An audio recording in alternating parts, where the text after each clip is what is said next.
Well, hello, ladies and gentlemen. Good morning, good evening, and good afternoon, everybody around the world. Welcome back to the One Piece video featuring your girl, Nami, coming at you guys with another spicy matchup here in the form of Nami against Buggy. Before we dive into it, we're going to go ahead and give a rundown of my deck, and then we're going to give you a rundown of Buggy and how it's played and what we have to do against it before we get into the matchup. As you guys know, Nami does not have a lot of late game pieces. At least in my list, we aren't utilizing the Luffy, which is the 8 cost from blue. We aren't playing around with this one in this particular build. We are utilizing 8 cost Eustace Kid, 7 Mom, and then 6 Mom. Specifically because I like playing around with Soul Pocus. I love the healing aspects of what both of these cards provide. Outside of that, you know, each their own when it comes to their deck list. Nami is going to be one of those leaders in which is very flexible and can be built numerous different ways. In any case, going against the matchup with Buggy, a lot of our stuff in our deck will be turned off. Our Cavendish will barely ever see the light of day, especially when it comes to making an attack to draw extra cards. Kikinojo as well will never typically swing due to the fact that Buggy has some pretty powerful mechanics that enable 4-cost characters not to be able to attack, which would be the brand new promo Buggy that I'm sure everyone's aware of, which is really, really good. Which is the 7-drop promo here that stops all 3 and 4 cost characters, making them not be able to attack. So our Kikinojos and our Cavendishes basically are kind of just fodder at this point. We typically pitch them for the 2K for the Nami leader ability, as long as this character is on board. The downside to this, we typically cannot use removal, and if you notice, we have a lot of removal when it comes to Nami. We have ways of bouncing characters with Jozu, Nojiko, we have the Red Rocks, we have the Zeuses, the KO characters. Unfortunately, the way Buggy works, it makes it very, very difficult to remove characters on board due to the 8-drop Crocodile and Mihawk. As long as they're able to trash 2 cards in hand, they can stop any character from leaving the field whatsoever, which is really, really good. And this can be done once per turn. So if they're able to stack up 2 of these on board, it's very hard to remove certain characters. Unfortunately, Buggy has a 10-drop, in which we do not. So, being able to play down this 10-drop with your leader ability also allows them to bottom deck any character on the field. So, this deck is pretty challenging for Nami to get over, but we're going to give it our best and see what we can cook up. Let's get at it. Alright, ladies and gentlemen, let's go ahead and get into this matchup here. Coming at you guys at Curio Caverns in Virginia, playing with Nami against Buggy.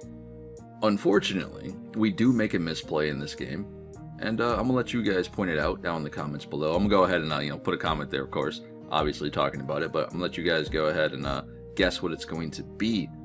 Unfortunately, that misplay could have probably changed the game if I didn't notice it happening and I decided to swing with that character. Then we would have had a problem. Thankfully, it didn't come to that, which is nice. So we got through this game without any problematics, you know what I mean? But either way, we're gonna go ahead and swing 8 here on the first swing. Typically I would like to go 6 and then play Hiyori down to put the Kikinojo in life. Unfortunately, we don't have Kikinojo in hand, so we have to go 8 here. And then we get to draw off of our Nami leader ability, which we get another 2K counter, which is really, really good for starters. We do have our curve out with Katakuri next turn as well. So we can play Katakuri down and then have a Dawn attached to our leader, which is going to make this matchup so much easier as long as Katakuri is on board. Because going into our 7 Dawn turn, we curve out with our 7-drop Mom. So this is looking pretty good for us. We're going to go ahead and go 6. We'll pitch the Katakuri for the 2K leader ability. And then she'll spend 3 Dawn. Okay, peel off. Draws 2 extra cards. This is the problem with this deck. If you don't know how to play against Buggy or have never played against Buggy, you're going to have to read the cards, because the deck itself draws way too much, in which their hand size gets quite ridiculous if you aren't ready for it. They have a lot of ways of just pitching cards in hand to stop characters from leaving board with Crocodile and Mihawk, and they have a lot of counter due to the fact that they keep drawing cards each and every turn. Thankfully for us, our Kikinojo was on life, which makes the opponent have to think whether or not to attack into us before they have access to the promo Buggy. They gave us the 1K there, or the 2K there, sorry. They're going up to 6 Dawn. So Buggy's leader ability can be activated by spending 5 Dawn to play a free character from hand. I'm hoping it's not going to be the promo Buggy so early, but, you know, just my luck, you know? Also, speaking of which, she's carved out pretty well. She got the Searcher here, and then you have to keep in mind they probably have the Mihawk and Crocodile in hand already. So none of our removal effects are going to work this game, period. Unless I double down and do 2 removal effects in a turn with like Zeus and then a Red Rock, or Zeus and a Jozu, or double Zeuses, which make me take 2 life.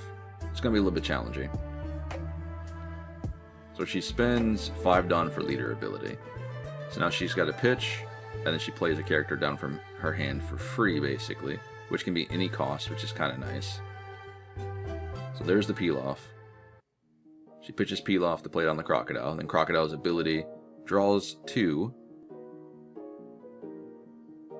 And then Crocodile also gets to play another character down from hand after she pitches. So that was a 7-drop Crocodile she threw away. And then she gets to play down Alvida, which also draws 3 cards. So technically speaking, she has already drawn 5 in this turn, and last turn she drew 2 off peel off. That's a lot. That's 7 cards. Well, she already has a book, and we're getting there. So the only thing she has left at this point with the 1 Dawn up is either play another Searcher down or swing 5. She does have to pitch for the Alvida, which isn't really too much of a big deal. That is a 10-cost Buggy, so that's nice to see. And we will have to give her a 2K here. Yes, we could have put the Kikinojo in on board. We could have done that. We probably should have. But in hindsight, it gives us an extra life for later, so I'm okay with that. Because now we're at 7. Let's go ahead and drop Big Mom. So my game plan with this is I either heal life or she trashes. When she trashes, we draw cards, right? Which is cool. If she allows us to heal, then we can activate Katakuri's ability. Instead, she caught on to it, and she decides to trash her life instead of allowing me to heal. Because the Big Mom gives me a life face down, right? So we can flip it back up with Katakuri and get the rest of Dawn. That didn't happen. So of course, we should have taken the hit previously with the Kikinojo. But if we had done that, we would have stayed at 3 life, and she wouldn't have healed me. So I'm okay with this. On either way, it's fine. Next turn, she does have 3 swings, and we don't have a Dawn attached to Nami, but we do have quite a bit of counter in hand, and 1 blocker up. So that means our Cavendish is probably going to be pretty useful, because we're not going to be playing him next turn, you know? The same thing with Kikinojo, if she does have the promo Buggy here. Yeah, the Kikinojo could have landed on board last turn. We could have got at least 1 attack in. But that's pretty much it. Because at that point, it'll just stay active, in which it never swings again as long as Buggy, you know, makes it to the field. Let's see what she decides to do here. She's got a whole book. She's going to spend 5 to use leader ability here. She's going to figure out what she wants to throw away. Also, this matchup is pretty bad for Nami overall. I don't know if you guys are struggling into Buggy, but for whatever reason, the deck build that I have is doing quite well into this, and I think it's just because 7 Mom exists, and it allows me to trash life from Buggy and or heal, which is pretty good. Being able to have these big bodies on board to combat her board, in which her blockers are only 7k, is really, really nice. So there is the promo Buggy. Mihawk comes down here as well, which allows her to draw 2 and then trash 1. Now with Buggy being on board, any character that is a 3 cost or 4 cost cannot swing. Going into this matchup, I totally forgot. I thought it was 4 cost and under can attack. And again, you'll find out later on when I make the misplay. So now we're gonna go, what's that, 8? Contemplating on going 8. Remember, we don't have any Dawn attached here, so this is gonna hit no matter what. If she decides to swing 8, yeah, okay. So she's gonna go 8 lead. And we'll go ahead and allow the Kikinojo to come on the board. It can't really do anything, I can't swing with it. But hypothetically speaking, again, we could be down to 2 life, you know? What do we get off the draw there? Okay, 8 cost Kid, which is really good for us here. In which we actually are going to play Kid this turn, because we can put her down to 2 and then use Katakuri's ability to give us the rest of Dawn, and we should be fine. So we'll tap 8, we'll play Kid. We're at 6 in hand, so we'll go ahead and trash life, which is another promo Buggy. We'll draw a card, so we get the Law blocker, which is good here. Flip this up, there's Shirahoshi, give the rest of Dawn to Nami. We have 1 Dawn open, which in turn we can play Law at the end of the turn here. Let's go 6 lead first. Trying to chip away at that hand if possible. Because I think if she decides to block here with Mihawk, we just run into it with the Linlin. But I also want to keep up the Dawn here for the Law to protect our Kid or protect Linlin for the following turn. Because there's no way she lets the Mihawk die if we go 9 into the Hawk, you know? I guess it was a possibility, but this is okay. So there's a 2 and a 1. She realized it. It's a 9k swing here. Or an 8k swing, sorry. So there's 2 2ks. Let's go ahead and spend the 1 and play the Law blocker here. And we'll pass it over. We're looking pretty good though. We have means to remove things, but we have to do it twice now because we have the Red Rock and we have the Zeus in hand. I probably should have pitched the Cavendish here. I don't know why I was thinking the Red Rock. Because the Cavendish, again, is not going to get any value the rest of this game. Nor is Kikinojo, probably. So, I think we should have pitched the Cavendish, opposed to pitching the Red Rock here. And that'll be it for us. She thought we were Red Rocking, so... Just go ahead and make sure that you guys knew that we were discarding a card from hand, which we chose for the Red Rock for the Eustace Kid's effect. So we get 1 blocker in life there. We have 2 blockers on board, and then 4k counter in hand? Not counting the Shirahoshi. So we're looking pretty good. She's at 2. She does have 4 swings this turn if she decides to swing in with the Mihawk, which could be problematic. But then she gets no blockers on board. But she does have 10 Dawn this turn. Which we both know Buggy is going to come down and bottom deck either Mom or Eustace Kid.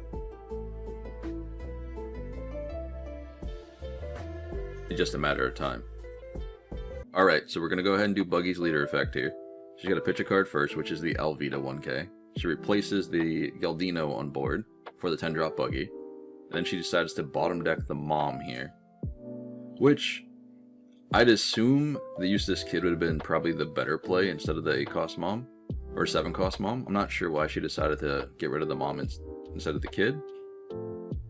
Just for the fact that Eustace Kid swings for 9 and he also allows me to draw at the end of the turn. And no, I did not ask. I totally forgot at the end of the game. I forgot this even happened. But it's all good. She's got 5 Dawn left to play with here. She does have to swing this turn. Because we're getting there. We're at 6 in hand. We have 3 2Ks. And then 1 Shirahoshi, Cavendish, and a Red Rock. So we do have means of discarding for our leader ability here. Which I will probably pitch the Cavendish to do that. And save the Red Rock for later. If possible. Going 5 isn't bad here either. Just because it forces me to pitch 2 cards if she decides to go 7. Nice. Okay, so we're going to go 7 here. Yeah, we'll drop the Cavendish. And then we'll give her a 2k Hiyori. It is a tough call here because we can drop out the Shirahoshi, but perhaps we might be able to utilize the Shirahoshi later on for another blocker on board. Because remember, right now we only have 3 bodies. Kikinojo is kind of irrelevant. And we need to stay healthy here. Because that's only 1 Buggy that we've seen outside the other one that's in trash.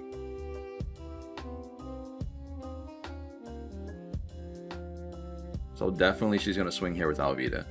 Yep. I would think. Okay, so going 7 here again. Oof, man, this is rough. We'll pitch out another Hiyori here. I do want to save the Hiyori, actually. We'll get rid of the Shirahoshi. I think we're going to have to, because we'll get the other one back from life, which is fine. She's going to swing with Croc here as well. Interesting. Remember, we are a 7k lead.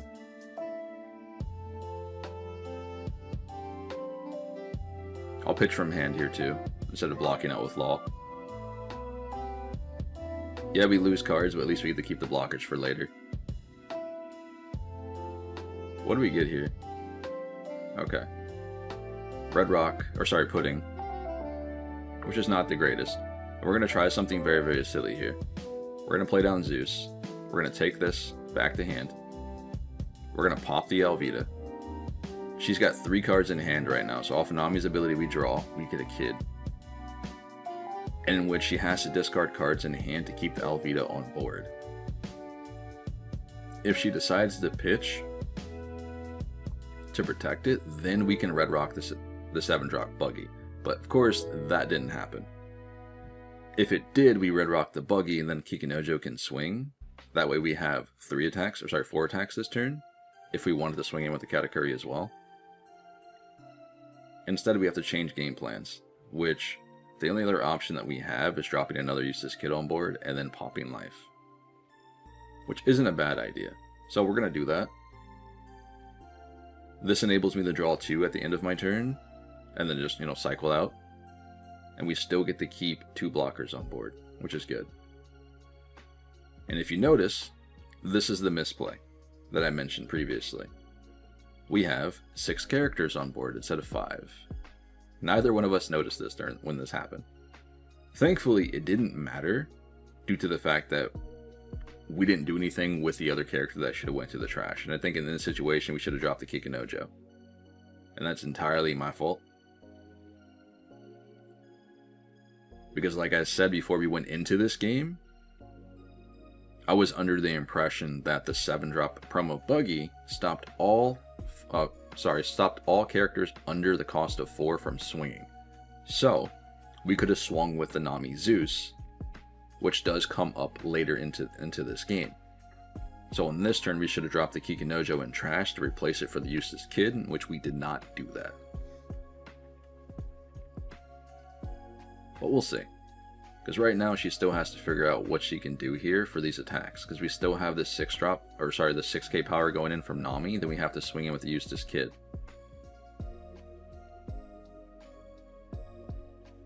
So I think if she wants to block out with Mihawk, we just kill it with Eustace. She probably realizes that.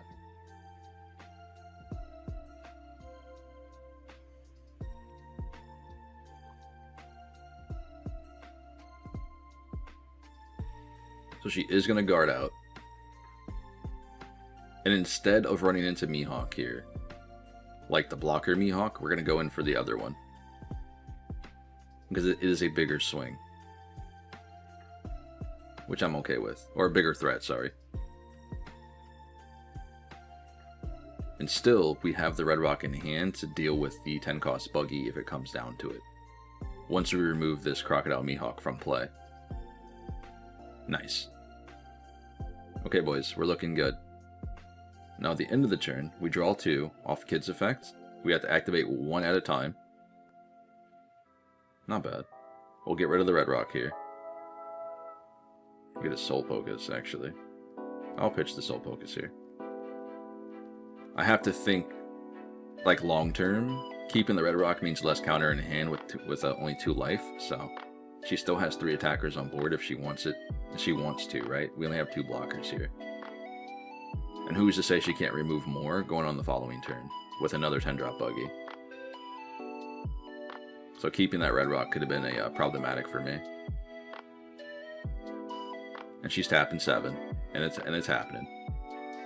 There are some times where I wish you guys can really listen to audio here. It'd been really, really nice. But this particular locals here plays a whole lot of music, and it's very hard to do that.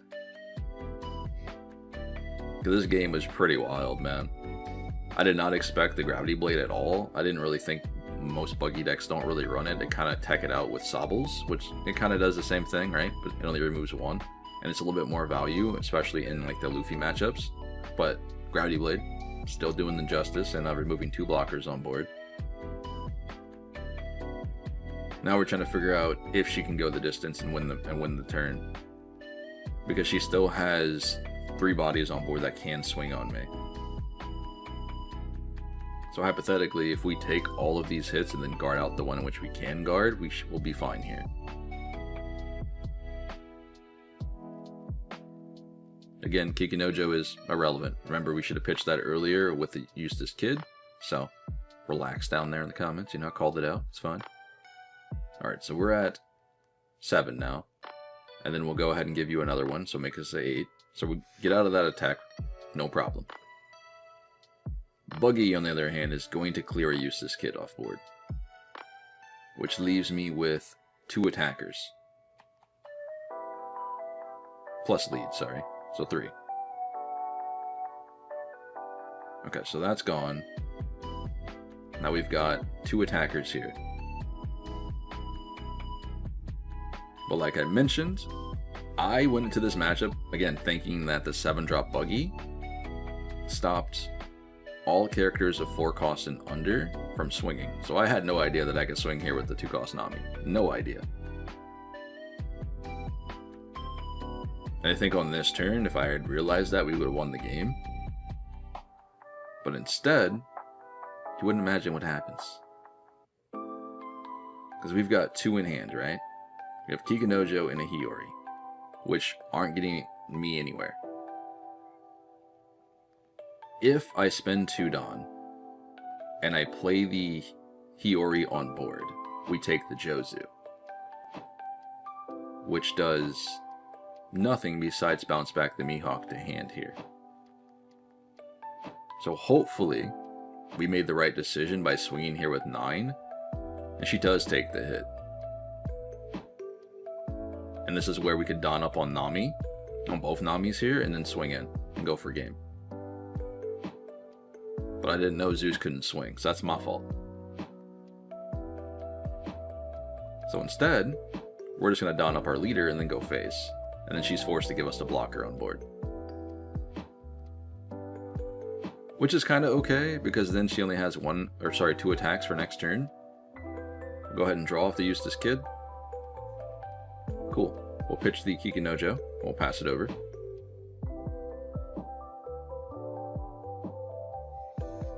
So if I had gone, 9 with lead and put the rest on our Zeus there, that would have been a 9 and a 7 swing. Is that math? No, 9 and a 6 swing. Yeah. We got cards out of hand, but I think the way that we did it was probably better. Buggy restands, and Buggy is probably going to clear out the Eustace Kid this turn. Now she's telling me that we could have swung in with Zeus. And again, this is why I wish you guys can hear audio, because I had no idea. But now I know. Now I learned, you know? It is what it is. It happens, man. It happens. Alright, so we're going to do Buggy's leader effect again. She's going to pitch a pudding, play down another Crocodile Mihawk, allowing her to draw 2. And then she has to pitch off of that as well. She throws away another 10-cost Buggy. So I think that's 3 that we've seen. 2 in trash, 1 on board. And she plays a blocker this turn from the Crocodile Mihawk. And she gets 2 swings. Nope, she's going to spend an extra 5. Plays down that Buggy to play down the 10-cost Buggy to bottom deck the Eustace Kid. That one misplay in which we didn't know that we can swing with Zeus could have costed us this game.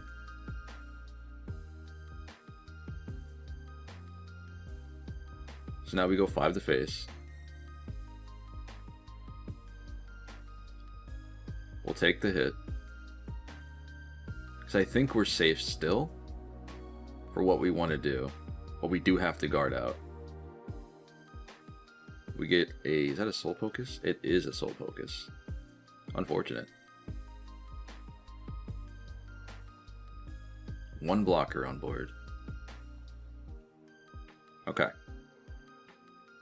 So now, we can spend 2 Dawn. We can Nojiko and bounce the blocker back to hand. And that's it. Because she has no other blocker on board here, we just go face. And that's game. It was really, really close, actually. Like, that misplay there for me could have just really costed us the game. She did see all buggies. She pitched 2. She got to play, what, 3? I think she played 2 or 3, I forget. But regardless, she got to remove all the big bodies on board that were problematic. Both kids, a Big Mom, and then she saw the gravity blades. So this was a really, really tough game. We tried to play around the Hiyori. This is what I was going to do. I was going to Hiyori, take the Jozu, and then play something else in life there. It wouldn't really have mattered, but just to get the Nojiko on board to bounce that back, or play the Jozu if she still had cards to pitch in hand with the Crocodile effect. Alright, ladies and gentlemen, welcome into the end of the matchup. I do hope you guys enjoyed this one today. We played against a Buggy in the finals as Blue-Yellow Nami, and I think winning the die roll really sets the tone for the matchup. No matter what deck you're playing into Buggy, allowing Buggy to go first is problematic most of the time. Outside of that, a lot of our deck is turned off due to the promo Buggy, Cavendish, Kikinojo. We can't really get around it. These two characters can't swing. Kikinojo doesn't get a lot of value, so there's no opportunities for her to be rested and your opponent to, like, deal with it. Therefore, you know, you healing life, this is kind of an irrelevant, which is unfortunate. Cavendish also prevents you from drawing 2 cards in the matchup most of the time. And then, of course, if you go first, our curve is going to be the 5-cost Katakuri into the 7-drop Big Mom. After that, it's kind of irrelevant what we do next, whether it's going to be a 6-drop Mom or an 8-cost Eustace Kid. As long as we can see this curve here, it's looking pretty good for us in the matchup. And then we also utilize the Hiyori with the Soul Pocus, so we can play around with, the Hiyori and the Soul Pocus. That way we can play around with Soul Pocus and Kikinojo in every other matchup, but against the Buggy, we're just looking for Soul Pocus off the Hiyori plays, which doesn't get as much value, but overall, not too bad. We did make that huge misplay that could have costed us the game, not knowing that Zeus could swing. So there was that. It was very, very close. Although my opponent, being as amazing as she is, letting me know that I can swing with Zeus after the following turn, that was really nice of her, because I would have never have figured, unless I read the promo Buggy after the match. I would just assume that Buggy prevents all characters of 4 costs and under from not swinging. I hadn't known. But in any case, this has been Pawseplays. I do hope you guys enjoyed today's video. Next weekend, or the weekend coming up here, we will be taking Pudding, which I'm very, very excited. I don't know what variant of Pudding we will be showcasing, but one of my variants of Pudding will be shown to you guys this weekend. I'm going to try my very best and see what we can cook up here. But either way, stay safe out there. Make sure you guys hit that like on the video so we can get these videos floating around. And I will catch you guys in the next one. I'll see y'all later.